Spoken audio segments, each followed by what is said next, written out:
अमरावती नजीक असलेले वलगाव येथे विविध समस्यांनी घर मांडलेले असून एकीकडे कोरोना महामारीचे संकट सुरू असल्यामुळे प्रशासनाकडून स्वच्छतेचा संदेश दिला जातो आहे, परंतु याविषयी वलगाव ग्रामपंचायत प्रशासनावर प्रश्नचिन्ह निर्माण झाले आहे। यामध्ये मुख्यतः सार्वजनिक रस्त्यावरील शेणखत, कचऱ्याचे ढिगारे, अतिक्रमण, सांडपाण्याच्या नाल्या तुडुंब भरल्या अवस्थेत दिसून येत आहे। त्यात स्वास्थ्य विषयक समस्या अशा अनेक समस्यांनी सध्या वलगाव ग्रामपंचायत अस्वच्छतेच्या विळख्यात दिसून येत आहेत। अनेक वर्षापासून घाणीचे साम्राज्य पसरलेलं आहे। आम्ही अनेकदा ग्रामपंचायतला तक्रारी वगैरे दिल्या आहे, पण आमच्या तक्रारीवर ग्रामपंचायतने कुठलीही ॲक्शन घेतली नाही आहे।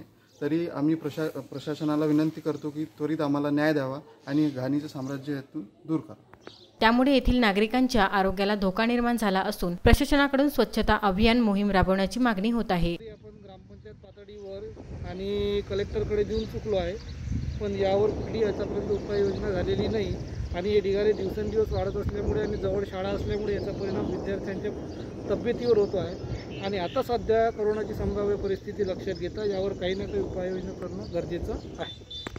एकमेव क्रीडांगण SL हायस्कूल वलगाव येथे असून त्या ठिकाणी शाळा महाविद्यालय सुद्धा आहे, परंतु परिसरामध्ये अतिशय दुर्गंधी निर्माण झाली आहे। सर्व गावातील शेणखताचे, कचऱ्याचे ढिगारे क्रीडांगणाच्या परिसरामध्ये टाकल्यामुळे व त्याचप्रमाणे गावामधून येणारे सांडपाणीची नाली तुडुंब भरल्याने ग्राउंडमध्ये शिरल्याने ग्राउंडचे नुकसान होत असून या ठिकाणी असणारे विद्यार्थी, शिक्षक, नागरिकांच्या आरोग्यास धोका निर्माण झाला आहे। याबाबत ग्रामपंचायत प्रशासनाला वारंवार सांगण्यात आले असून सुद्धा त्यावर कोणताही तोडगा न निघाल्याने ग्रामस्थांकडून नाराजी व्यक्त करण्यात येत आहे। तरी प्रशासनाने गांभीर्यपूर्वक लक्ष देऊन या ठिकाणी स्वच्छता अभियान राबवण्यात यावे अशी मागणी ग्रामस्थांकडून होत आहे।